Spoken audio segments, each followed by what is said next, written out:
I'm Jim. And I'm Frank. And now Jerry. And this is the JFJ Conspiracy Podcast, where the shop talk is rock. Gentlemen, on episode 110. Wow. Here we go. Yep.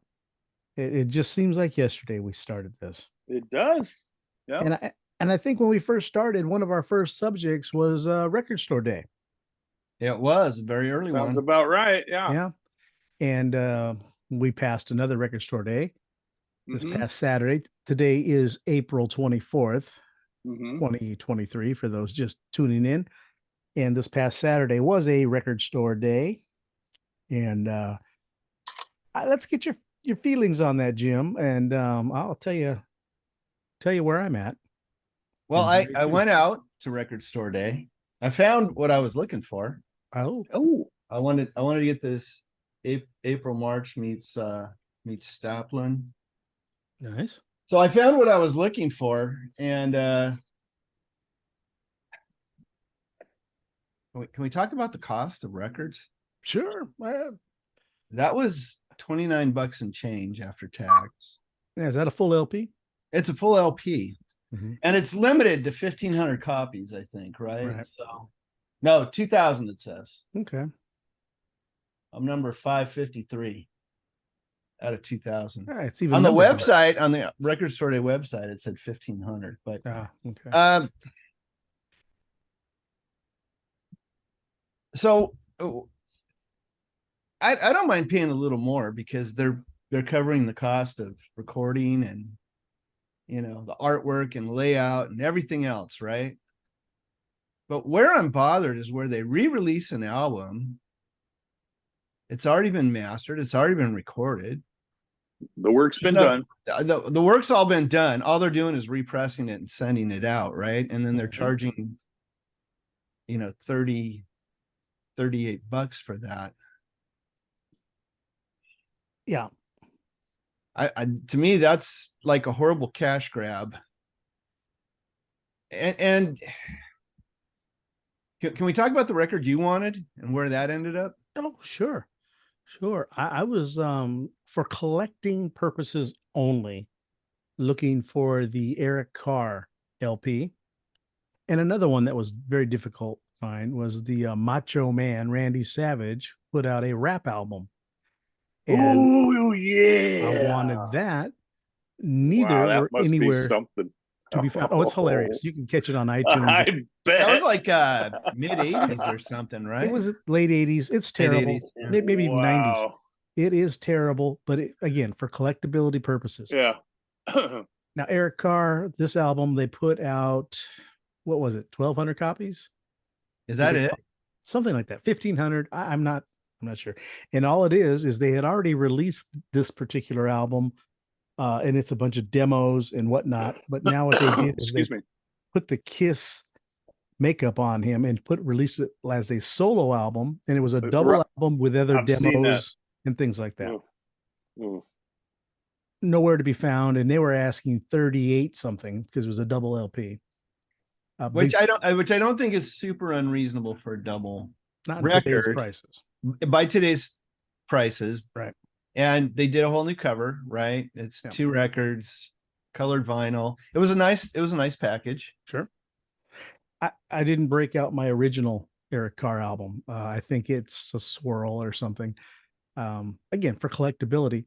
What bothered me was before Record Store Day was even officially going on eBay and secondary markets, it was being pre-ordered and sold for 100, 150 on up.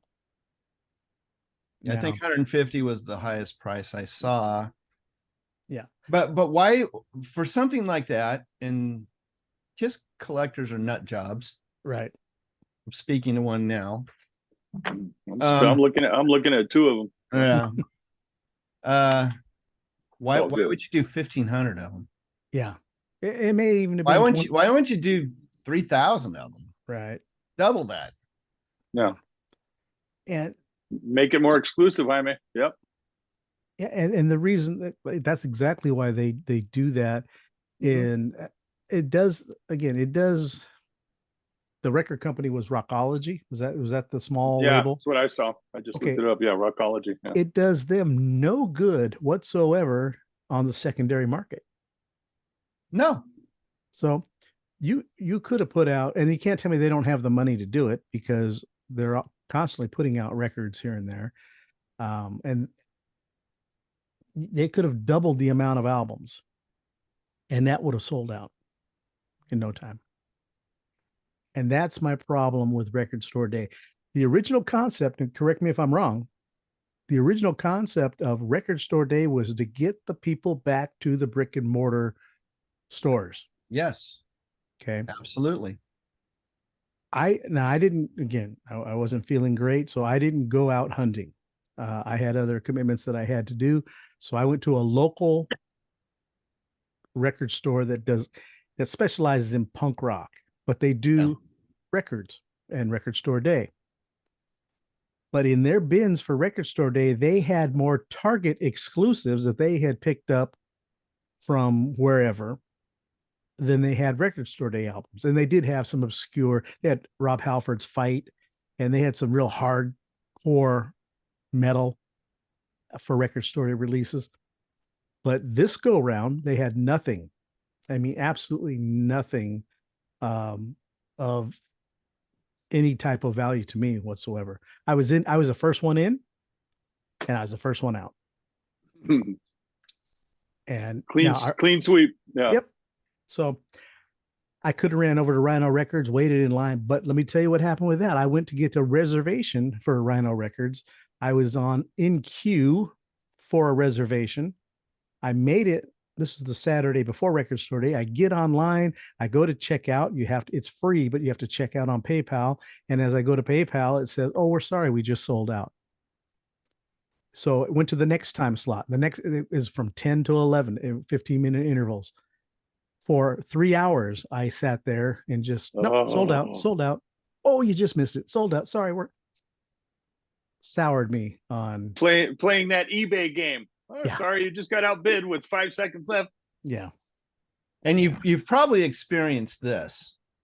You go to a record store and you find stuff in there that was released on Record Store Day 2 years ago. Right. 3 years, still sitting there. Right. Still sealed, unopened. Oh. Right. Just because it just never sold. Right. Right. Either they overestimated the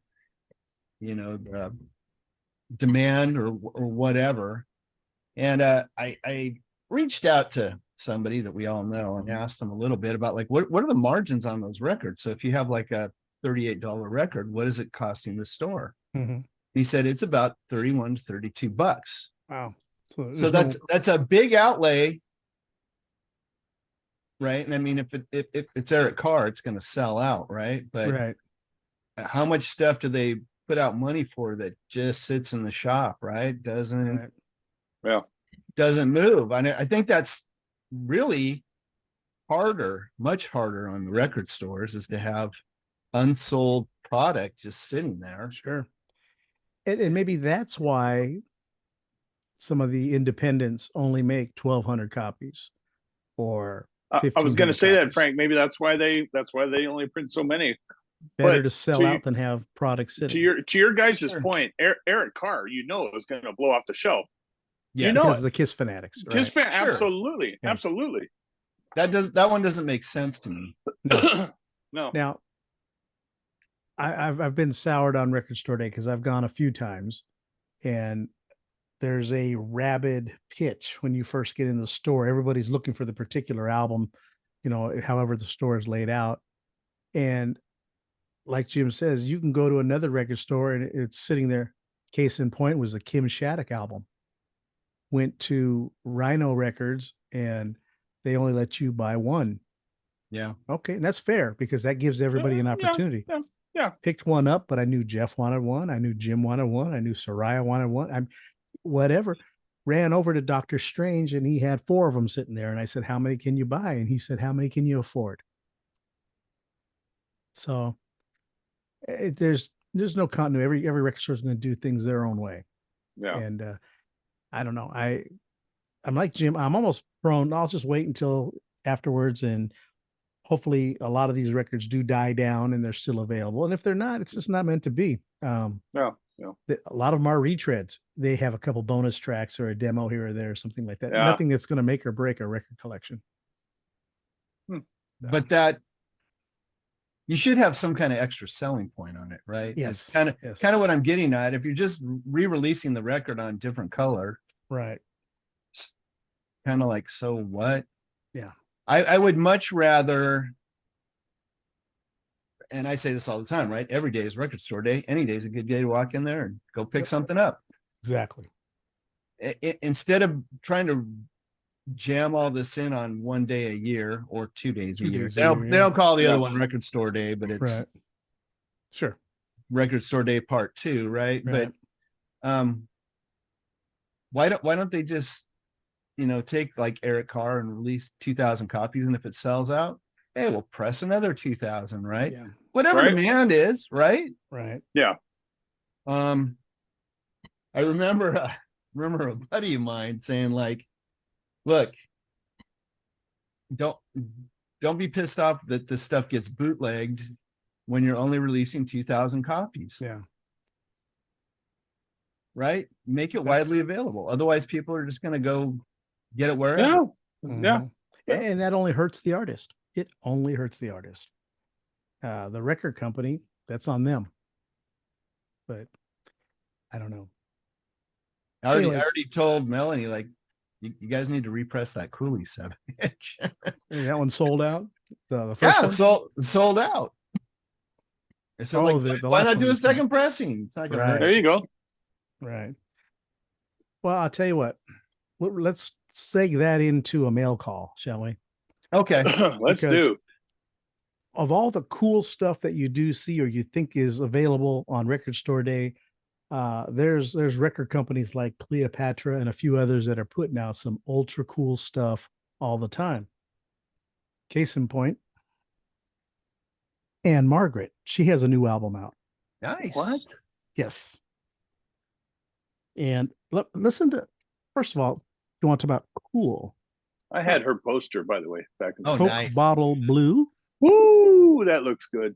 Was she in Beans and Franks and Beans? No, she's in that Las Vegas outfit. Big old Gotcha. flowing, sparkly, dangly. Gotcha. Yeah. But listen to some of these guest artists that are on this album. Joe Perry, Margaret. Pete Townsend, Steve Cropper, the Oak Ridge Boys, Paul Schaefer, the Fuzz Tones, Mickey Gilley, Pat Boone. I mean, Slim Jim Phantom, and on and on and on. And she sings a bunch of classic tunes. And that's new? This just came out. Yeah. She's got to be 80 years old, my friend. Yeah. Wow. So we have songs like Rock Around the Clock, Bye Bye Love, Son of a Preacher Man, Earth Angel. Oh, I love that song. Yeah. The Great Pretender, Born to Be Wild, which is the name of the album. And it's the great cover. Yeah. So wow. This is what I'm looking at enjoying more than Record Store Day, because these obscure albums are coming out that are, some of them are just gems. That's all there is to it. There's just some good stuff. But I'm leaning, as I'm getting older, that the LPs are more for collectability and art than they are for listening. Because because I can get pops both up those on iTunes.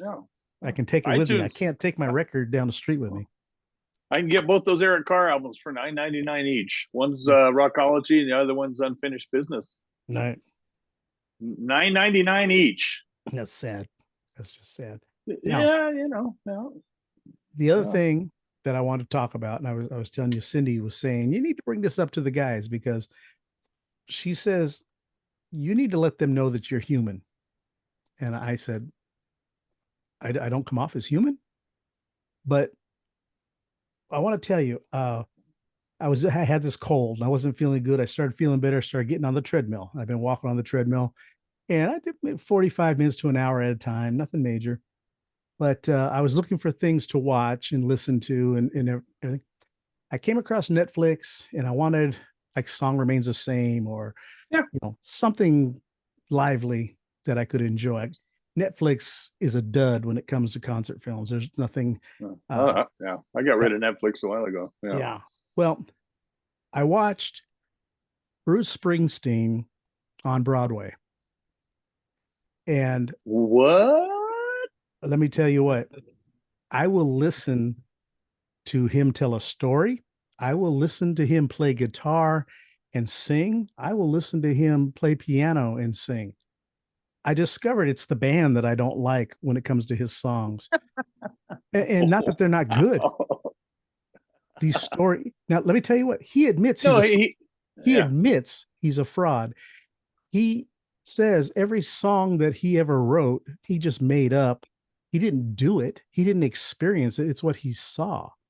Yeah, nothing wrong with that. I don't think. No, but the way Just he a told reporter, his man. stories. Yeah, there you go. Amazing. When Good he way to put it. Yeah. When he got up to his to the song, he told a story about his dad that brought tears to my eyes, and you could all relate because you're an old man. He told a story about his mom, and then he played Dancing in the Dark because she loved to dance. You know, every story that he told led up to a song, and then when he sang it and played it on his guitar, it meant that much more. Yeah. Oh, yeah. But to listen to the records, it falls flat. But got to be in the mood. Any album of his that's just him and the acoustic guitar, I'm going to listen to. I think Nebraska was his big acoustic. There's a couple of them out there I've been looking at. But holy cow, I was converted while I'm on the treadmill. All of a sudden here. You are human. Bruce, man. All right. You're the boss. Yeah. He told a sweet story about Clarence Clemens. I mean, and then played a song. It was amazing. If you have 2 hours and change, check out Bruce Springsteen on Broadway. I want you to both to watch it and then tell me you don't think of him any differently. Okay. So this is a nice segue into something else, because I was thinking today about Bruce Springsteen and the messages I got and the comments people made about that Bruce Springsteen episode. Mm-hmm. And I thought to myself, maybe I got to rethink this. Right. So I am pledging here and now. Okay. I will go back and listen to one Bruce Springsteen album a day. Okay. It's 21. Yeah. 21 albums I'm going to listen to. All right. And the next day so tomorrow it'll be whatever the first Asbury Park, New Jersey. Asbury Park, I think. Yeah. Something like that. Yeah. So tomorrow I'm going to listen to that one. And then day after, that's my favorite song off that record. And I'm just going to go down the line. Jaime, you are great. Taking the But I'm willing to do it. And let me just say this, like they call Jerry the good cop, Frank bad cop, right? Like, yeah. I know Jerry just picked this. I know Frank just picked this to make fun of it or whatever. I said up front, and I've said a million times, not a Springsteen hater. Right. He's got songs that I like. Yeah. And songs that I enjoy, right? I don't own any of his stuff because by and large it just wasn't what I would listen to. Right. Yeah. Right. And like you said, it's the presentation, right? Yep. Yeah. Wow. Speaking of which, I got a lot to say about that Billy Squier record too. Oh yeah. Good. Yeah. When we get to it. Yep. All right. I it's just amazing how you listen to somebody for year after year after year, like Bruce Springsteen. You hear the same songs on the radio all the time, do nothing for you whatsoever. You hear it in a different presentation, like Jerry says, just him and a guitar, and all of a sudden it's magic. It's different. Yeah. So his Magic. personality, Well, I'm blown away. Yeah, his personality won me over the whole bit. And I know it's rehearsed and I know it's written out for him. And what it is, it's the show about his autobiography that he put out a few years back. Right. It's awesome. I just read about it. Awesome. And there's a couple lulls in it, but at the same time, just magic, pure magic. So, well, I think part of the appeal of him is he's sort of seen as an everyman, right? Like sort of a working class. Yeah, blue collar. Yeah, working class. Yeah. Kind of Jeans, guy, right? And Yeah, I was telling Cindy one of the funniest things. I won't spoil the nothing major, but he talks about as a kid, he just when he finally got bit by that rock and roll bug, and it was at 7 years old, I think he got his first guitar. But when he realized this is what he wanted to do, and then all he wanted to do was move out of New Jersey, get the hell away from this town, get out of this town.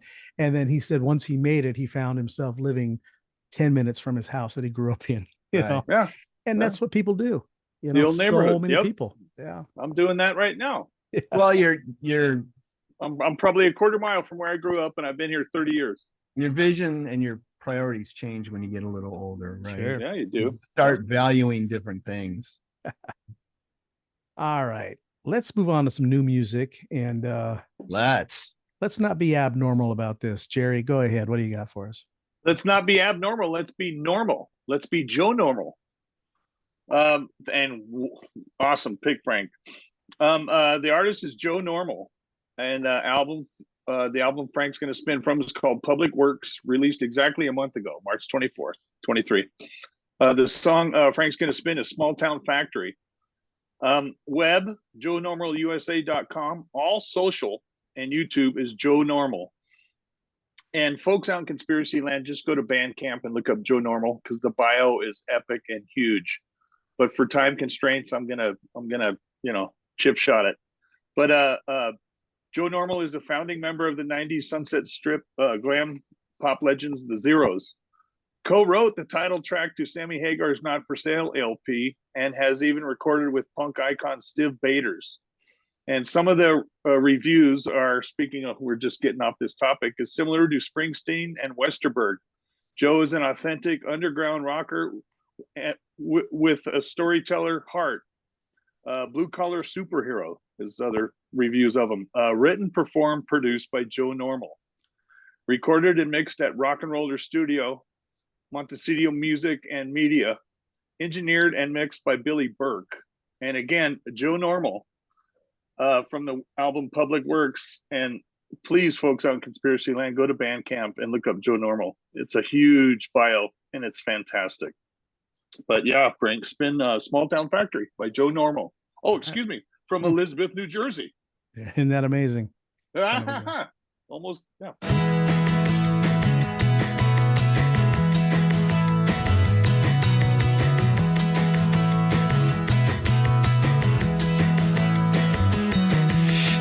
Small town factory beside a rusty water tower that I once climbed. No one ever goes skipping into that place. No one ever walks out with a smile on his face. At a small town factory behind are abandoned railroad tracks all overgrown with vines. No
There is Joe Normal with Small Town Factory. Holy moly. This is a episode of Edit. Loaded. Jim, what were your thoughts on Joe Normal? I liked that. It's kind of power poppy and Yeah. a fun little song. I thought it was really well produced. He's a good singer. I like his voice. Right. Telling a story. Yeah. Telling a story. There you go. Story. And it's funny that it kind of, like you said, weaved into the Bruce Springsteen era. That's perfect, Frank. The way that it all, yeah. Telling that kind of story of the old town, you know. Yeah. Well produced. I look. Jerry was saying, "What's that tapping sound there? What is that?" Yeah. You have to tell us, Joe, because we don't know. It was catchy. I've heard that on something. Yeah, very catchy. Great. Yeah. I thought it was a fun song. I like the way it was engineered too. I thought it was catchy. Zach.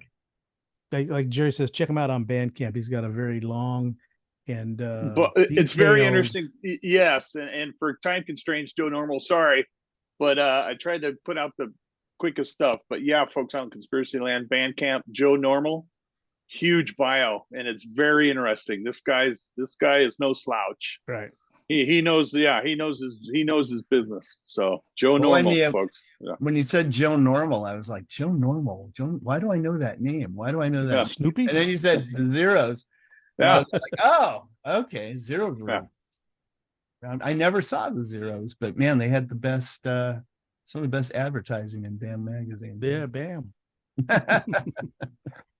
The purple-haired Zeros. There was I got confused with Snoopy. That was Joe Cool, you know.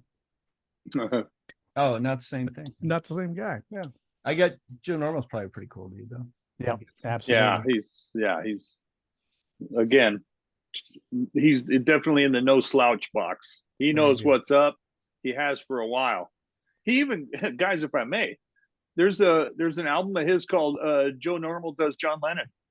Oh, very and cool. I mean, it's fantastic. Right. It's fantastic. Not necessarily all Beatles, just John Lennon, and he covers some. Yeah, Joe Normal from Elizabeth, New Jersey, folks out in Conspiracy Land. Yes. All right, let's move on to the classic album, which Jerry picked. Classic in the sense that it's old. Yeah, pretty much. Not that it was a huge success or hit, but it was of a time when music was pop, rock, on the radio. Mm-hmm. It was just, what is that? Early 80s? 1980. Yeah. I know it was 80. I didn't put the month, but 80 for sure. Yeah. Very good. What else you know about it, Jerry? Like Jaime said last show, Capitol Records, and I know it's his first solo album. And if you hear this, you could see the prelude to "Don't Say No," his blow up album that came out next year. Billy Squier. Yeah. Right. So the tail of the tape is his first solo album, Away from the Pipers, and you can tell listening to it, he's getting his formula down. Mm-hmm. You can tell it's coming, and then "Don't Say No," he had it all in a row. But I mean, good stuff. It's good. Yeah, I think I bought it. There's a couple tunes on there that you could say could have been possibly on "Don't Say No." They're written in absolutely. That vein. I didn't mark it. There's one on there that I was going to mark, and I put that could be on those "Don't Say No," but I didn't. So, and I think "Who's Your Boyfriend" was a Piper tune that he re-recorded. Oh, okay.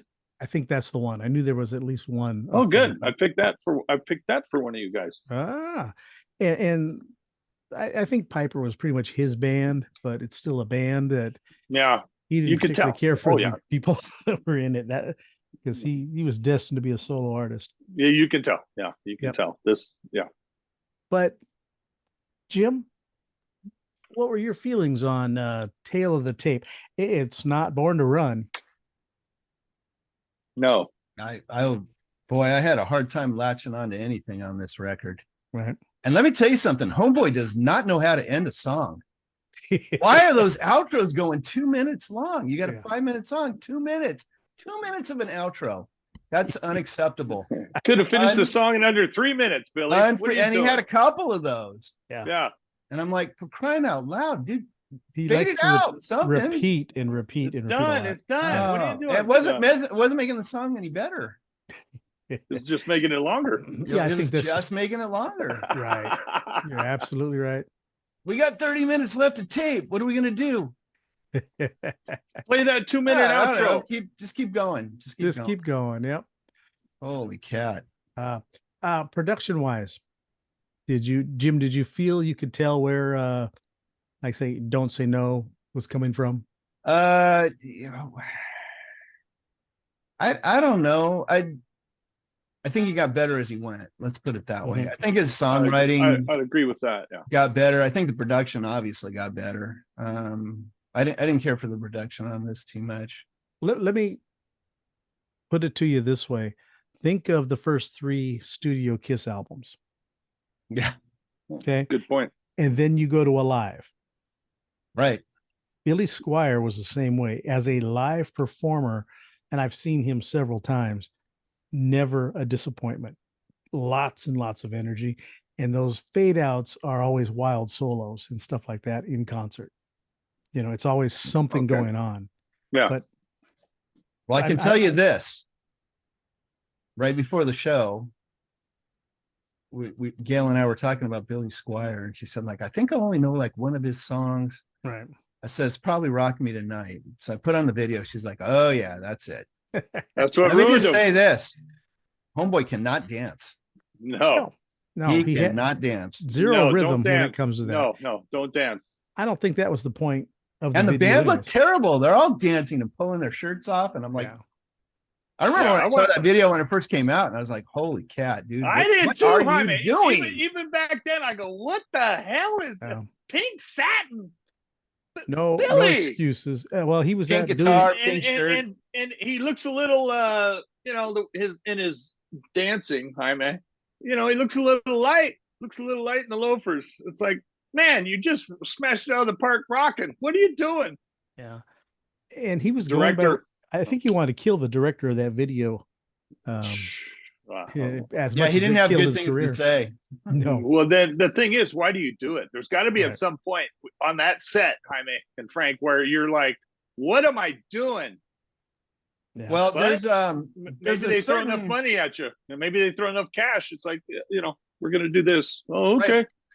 but that guy had just done like 2 or 3 videos Well, for that's other what ruined him. artists that were big, right? Yeah.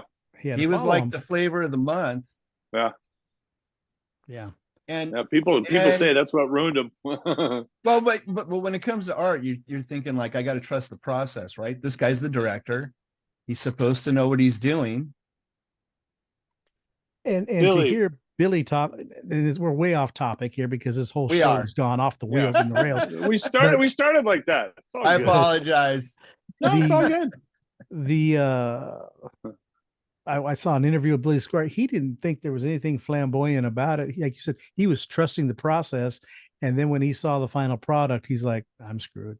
I'm screwed. Yeah, and he was. Yeah, And for the longest time he was. And yeah. but he was ready for a break from everything anyway. So I think it Yeah. kind of took him out of the limelight a little bit. But I digress. Tail of the tape. Jerry, did you have a Sorry, favorite tune on sorry. the album? My Jerry? favorite from the get go has always been Calio. Yep. Cali. Okay. Absolutely. Okay. I figured the title or the lead off track, excuse me, the big beat. I thought you'd like You were close, yeah. and I picked that for one of Ah. you two. Jim, what did you pick? Well, I said the music's all right. And that's the one that's got that horribly long ending to it. But Right. they're during the verses, he totally channels Robin Zander. Yeah. Oh, and a couple times I'm like thinking, oh my gosh, he sounds just like Robin. What the heck? So I thought Jerry would latch on to that, being the Trek fan that he is. But Yeah. I Calio. think, yeah, Calio from the get go. Calio, yeah. Yep. Okay. And Jim, well, not that you have a favorite, but what song did you loathe the least? Who's Your Boyfriend? Okay. Oh, there you go. Jerry. Pull up the Jerrytron. You got it. What did you pick for Jim? Who's your boyfriend? Very good. And Slightly Beatle-esque and almost the shortest song, but still very pop-oriented, catchy tune. It's a good tune. too long. I did it. Ending's too long, but Yeah, this is the one of the few where I didn't go to the the length of the song default. Yeah, because as soon as I heard it, I go, Jaime. Oh yeah, yep. I'm trying to think of this one. Can you play the intro again? Hold on.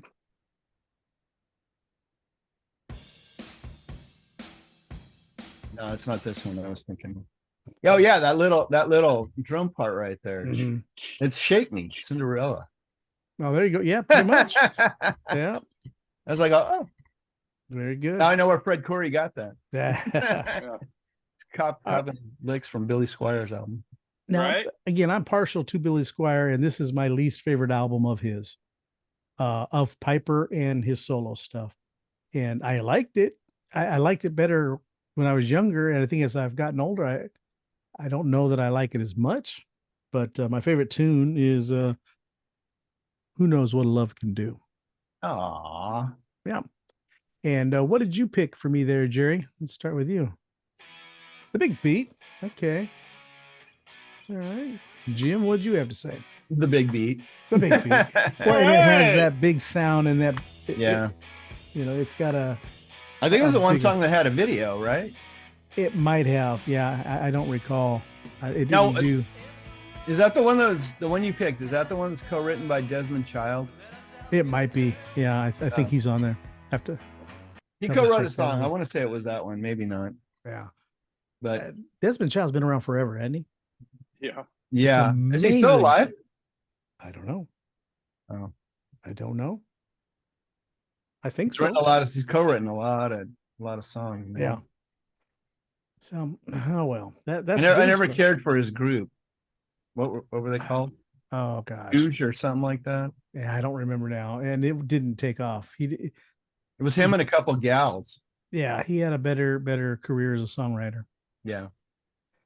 But yeah, and he's been associated with some a wide range of artists that I would have never put together with him either. But hey, Including gotta make a Kiss. living. What's that? Including Kiss. Including Kiss, yes. Although I can see him and Paul Stanley together, so I don't know. Seems Draw like your own there's some- conclusions. Yeah. All right. Billy Squier, Tale of the Tape. Like I said, it's classic because of the time it came out. It may not hold up as a classic as what we say, this is classic, gotta have in your collection. Yeah. I think it's worth a listen. Always. I would agree. Yeah. And I bought his. I mean, I went nuts over "Don't Say No," Yeah. and then I think I did his next two, "Emotions in Motion" or whatever. And can't think of it now. Anywho, before I went back in time and got his first this, and I go, oh, I like that. But Yeah. you can see, guys, you can see where he's headed. The It's progression's there. Yeah. Yeah, you can feel it coming. So Absolutely. I think that it probably sold a lot based on Don't Say No.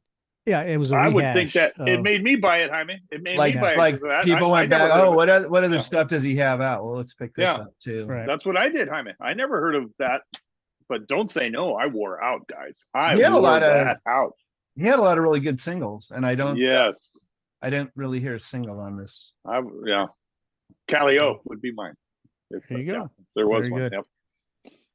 Okay, now Jim, are we changing we're going to change the format of the next classic album. You're going to pick it, and we Gonna will pick it. discuss the album in its entirety, but we'll each kind of pick our most favorite and least favorite tune off that album. Yeah. And hold on to that. And we'll come back to that in just a little bit. Okay. Right now, I want to share something with you guys. It's not very often that I do this, but I picked a band off of Bandcamp and immediately liked them so much that I purchased their album. Oh, nice. The Hideouts is what they're called. I like the name. Yeah. You'll love their music too. They're out of Austin, Texas. They've been around for about a year, and they've been playing clubs around Austin. They recently played a showcase show for Flack Records at South by Southwest. Nice. Colors and Shapes, the album I just showed you, is their first album. It's available in just about every digital place you can find, plus the album itself's on Bandcamp as well as the CD. Oh, I didn't share this part of it. How about some Translucid Orange? Nice. Oh, that's always a plus for me. You know that. Yeah, absolutely. Yeah, of course. All right. He was rather excited, Jaime. There's got to be something more. He's not revealing. Yeah. They've got a lot of they do a lot of their own tunes. They do some obscure cover tunes as well. They're heavily influenced by garage and melodic psych and mod rock and sounds right up my alley. Yeah, things you'd find in small clubs in the mid 60s. The Detours and the High Numbers are listed as their, and who we know that became the Who. Yes. That's their biggest influences. So the song I'm gonna play for you is called Superman. Originally, I picked a different tune, and let me get back to the members here real quick here. The Tom DeLucio, and Tom's the one that sent me the information. He also sent me 2 download cards for both you and Jerry. Oh, awesome. Okay, so I'll get that to you after the show. Yep. Yeah, thank you so much. Tom's playing rhythm guitar and vocals. John LaChance is playing lead guitar and vocals. Scott Spencer's bass. Bruce Itzven is on keyboards and vocals, and Clutch Cardone is playing the drums. And I've probably butchered your guys' names, and as always, I apologize. But the name of the tune is Superman, and I want you to give it a listen right here. I'll do all I can.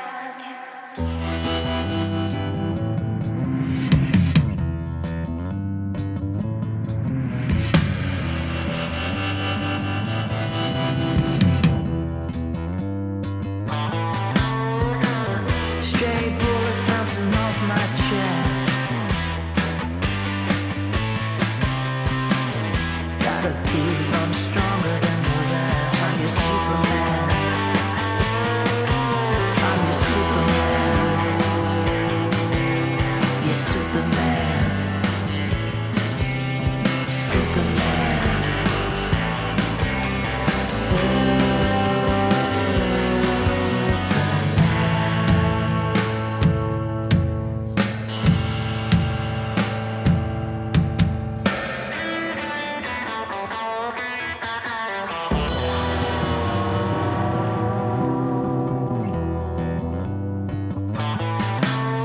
Searching round the planet and all through the night.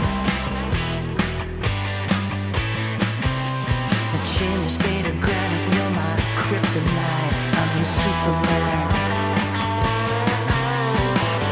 I'll do all I can just to prove I'm not your ordinary man. I'll do all I can to be a Superman.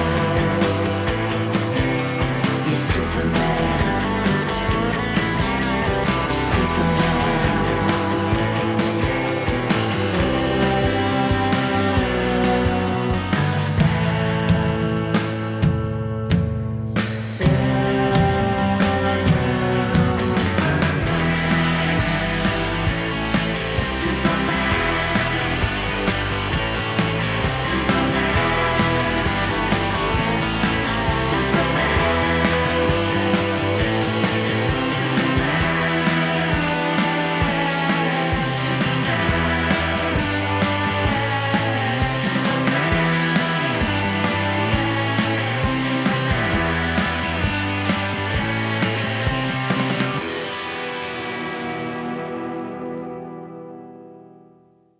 All right, there's the ultra cool Hideouts with Superman.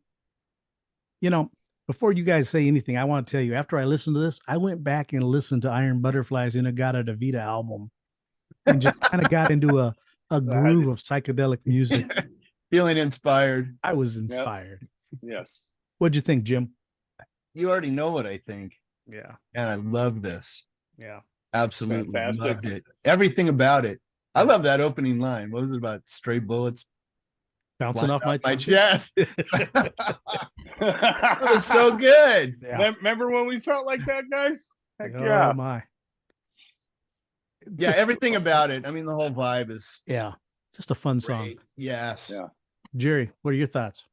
I love it, folks on Conspiracy Land. I was just telling the gentleman during the song, just got done watching Austin Powers Saturday. And it's so funny because I love that stuff. I love that whatever, how you get to that sound. I love it. And it's on, that album's on iTunes, folks. So I'm going to pick that up. Yeah, the Hideouts. That's great. I love that stuff. I really do. Well, you know what? I know you're going to buy it on iTunes. So the download that Tom sent to me, I know exactly who to give it to. Mr. Donate it. Love Thank you. it. Thank you very much, Tom. Yeah, thank you. But iTunes is my my vehicle. But I thank was you. just swimming in reverb, you know. Oh, I And just you can see the big just beat takes going, me. just whamming. Oh man. takes me to a place. It just takes me to a place, and Yeah. it's a good place. You know, 2 minutes and 33 seconds total for a tune. 2:30 and change. Yep.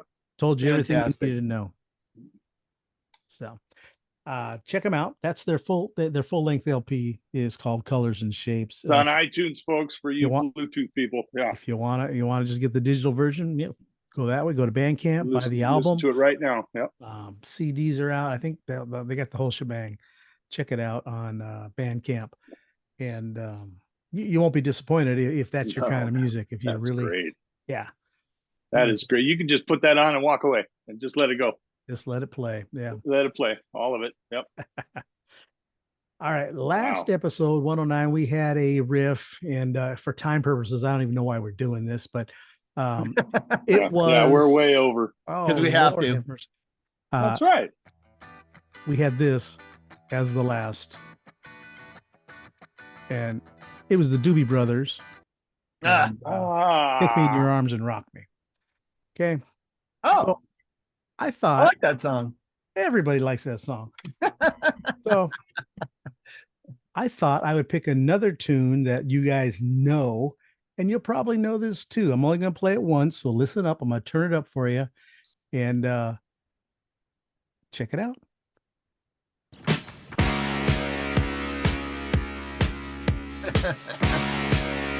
I know that.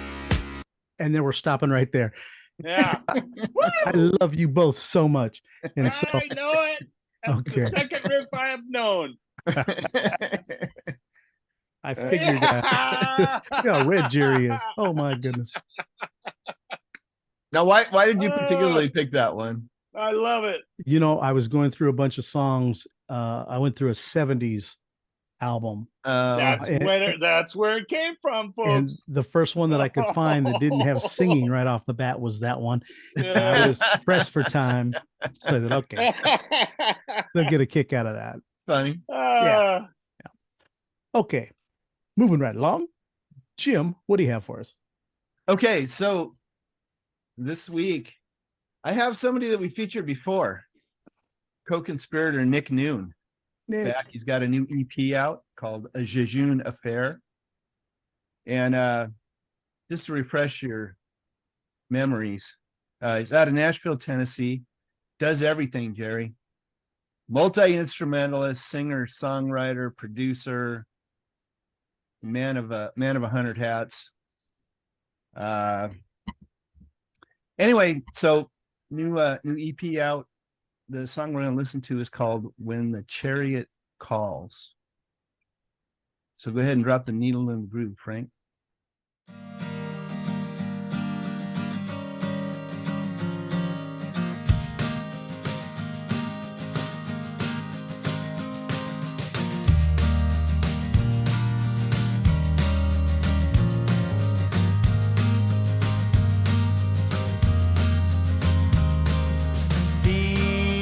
Safe roads we've been traveling so long. The whiskey blows the direction of our dawn.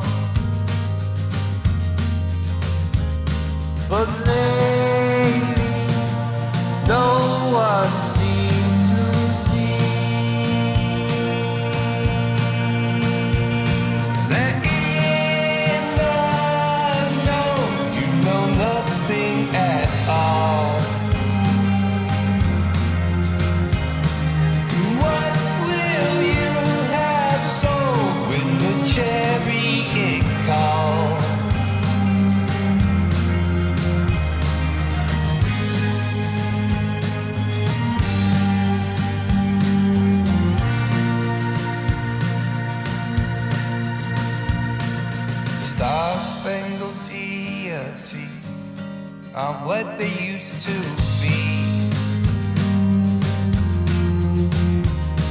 But I still believe there's something out there for me. But maybe we're the only ones who see that in the know you know nothing at all. What will you have so when the chariot calls? The fall of that throne's overdue. Overdue.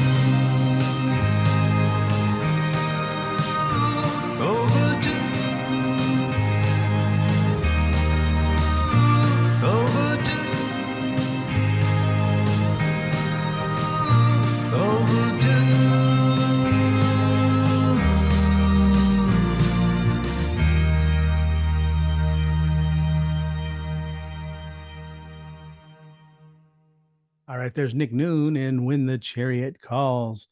Not quite what I expected. Threw me for a loop there. Same here. A little Yep. different, right? Little different. Yep, And in a good way. In a good way. I would agree.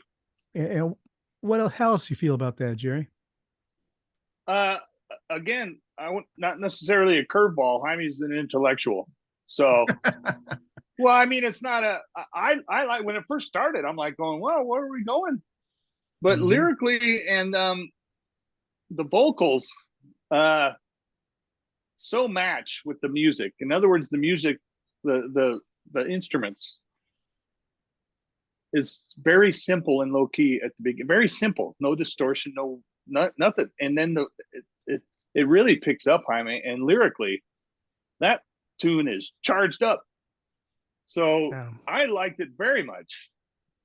I agree. Like Frank said, yeah, when it started, I was like, Jaime, but it really, I like it. I don't know what to say. I'm speechless. Tell me It's wonderful.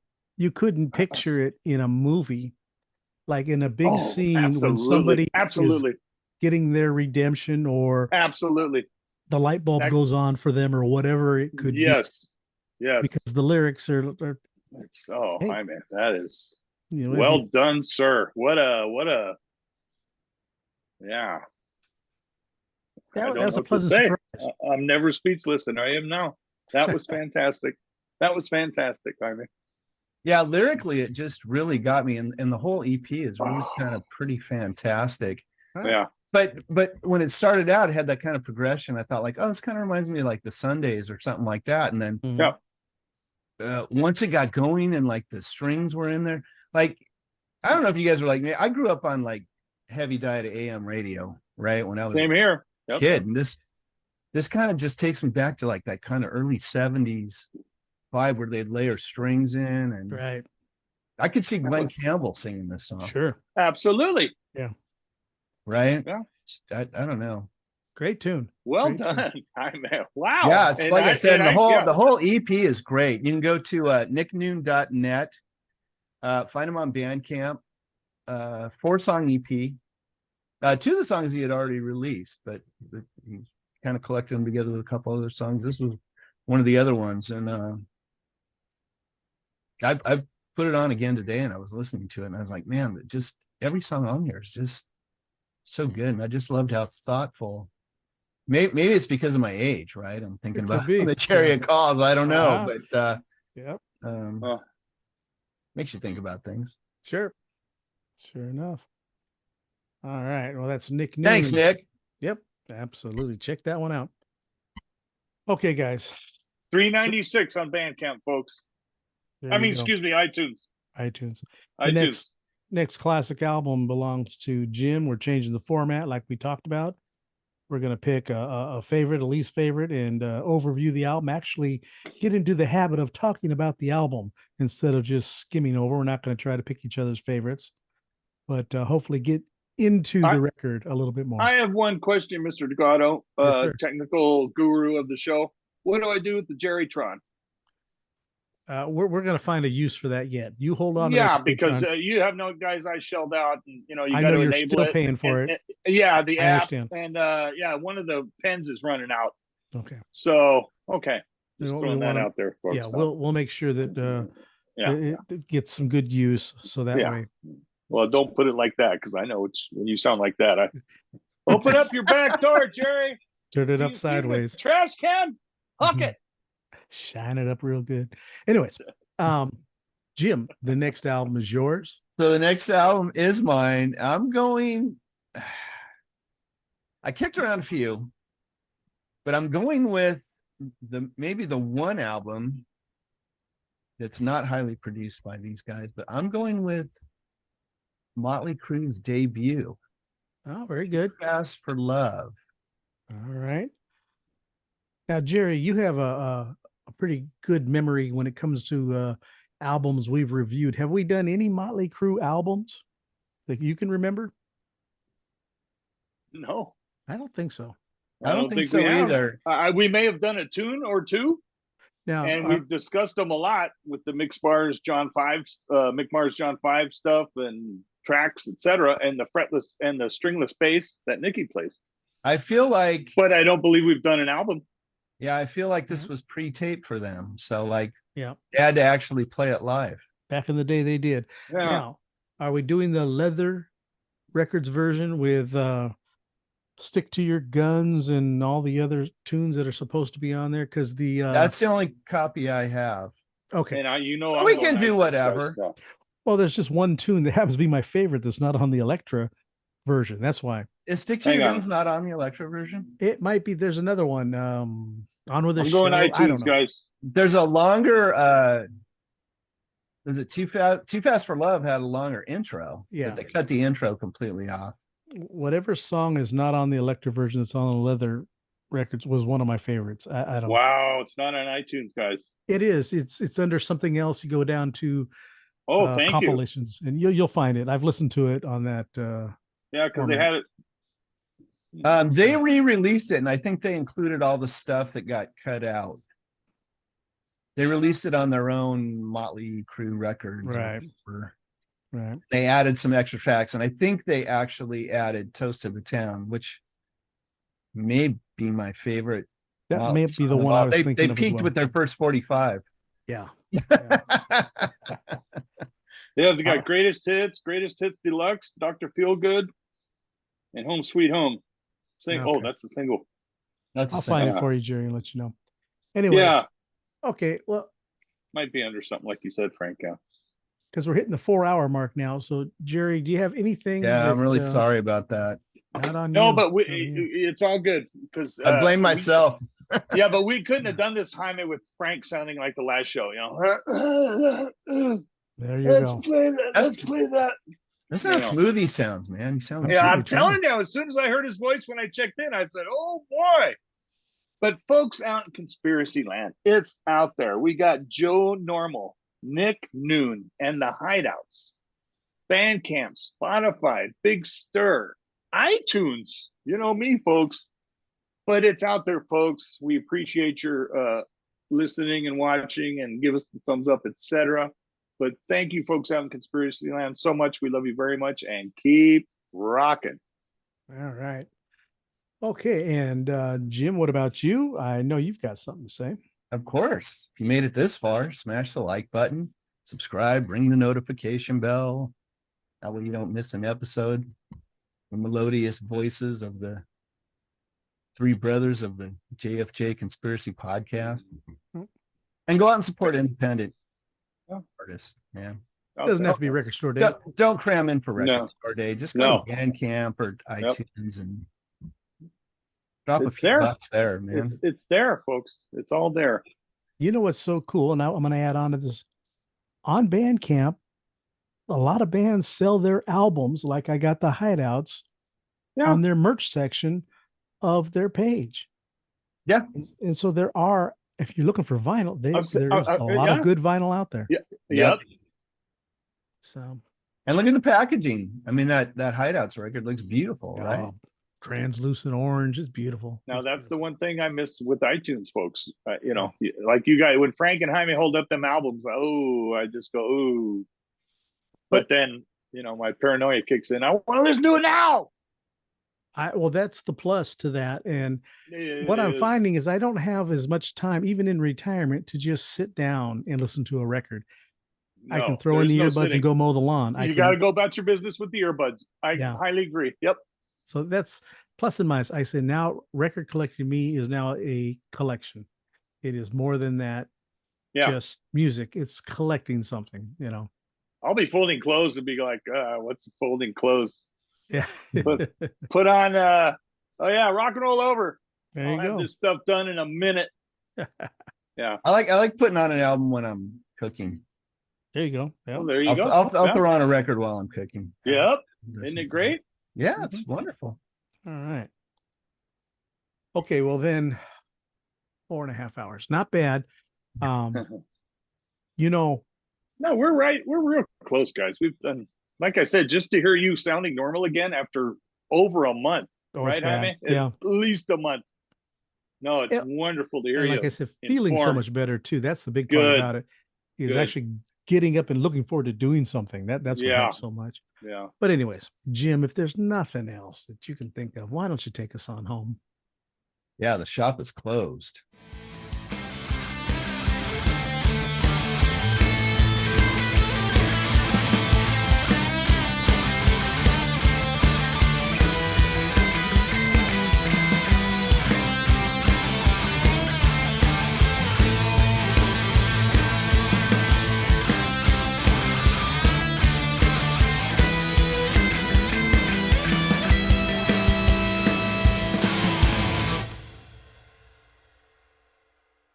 Yeah. Okay. Okay. You guys ready? Yeah. 5, 4. Old fingers 3. I'm Jim. And I'm Frank. And now, Jerry.